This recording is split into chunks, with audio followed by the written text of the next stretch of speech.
Massacre for the Resurgence album has the particular lineup that you see for the album, which is myself and Mike Borders as the core members. And then we have Johnny Pettersson, Rogga Johansson on guitars, Scott Fairfax playing lead guitars, and Brynjar Helgeton on drums. They brought in styles that were familiar to the aesthetics of what Massacre needed to be, but also brought their own style. Being Swedish guitar players playing Swedish death metal, they brought that kind of flavor into the band, and I think they did an excellent job of doing that, of bringing it in and kind of having to balance out.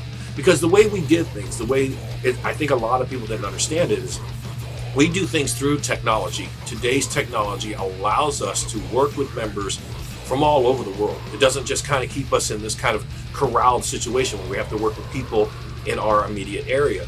And a lot of people get confused. They're like, how did you work and write an album together? Today's age, with the technology of the internet, with file sharing, with WAV files and MP3s, allows people, and home recording, it allows you to record riffs at home on your computer and then send it back and forth to each other. And this is how we did things. And this is how the entire album was written. I have a lot of different projects that I've done through the past 15 years where it's all been done with technology, file sharing.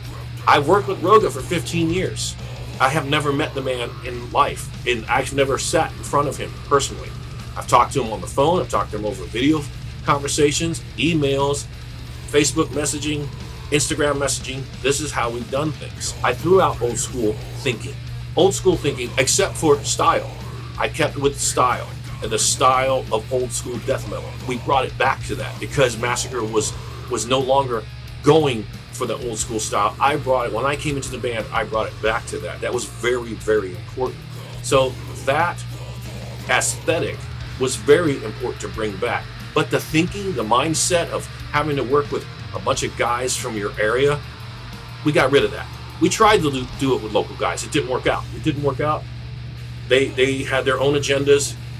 They got out of the band, and I got with members, people that I've worked with for years that I knew could do it.